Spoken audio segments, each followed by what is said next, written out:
السلام علیکم ورحمۃ اللہ وبرکاتہ۔ آج کا ہمارا عنوان ہے سابقہ لاحقہ۔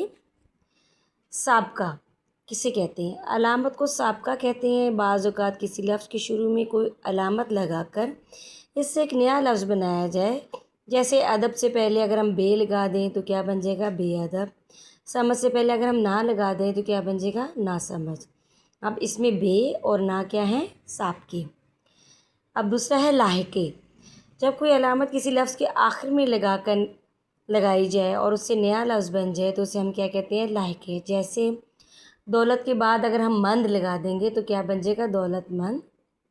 اسی طرح روشن کے بعد اگر ہم دان لگا دیں گے تو کیا بن جائے گا؟ روشن دان۔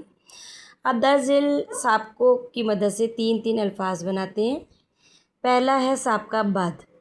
بد سے صورت سے پہلے اگر ہم بد لگا دیں گے تو کیا بن جائے گا؟ بدصورت۔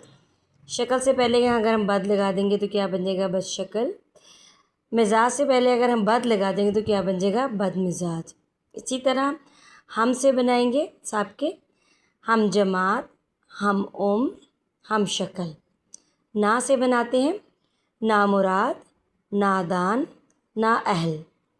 سر سے بناتے ہیں سر عام، سرکار، سر انجام۔ کم سے کم عقل، کم عمر اور کم بخت۔ اسی طرح ہم درج ذیل لاحقوں کی مدد سے تین الفاظ بناتے ہیں، جیسے دان سے گلدان، نمکدان، پاندان۔ دار سے چوکیدار، وفادار، جاندار۔ ور سے طاقتور، جانور، ہنرور۔ بان سے باغبان، دربان، کشتی بان۔ گر سے جادوگر، بازیگر، سوداگر۔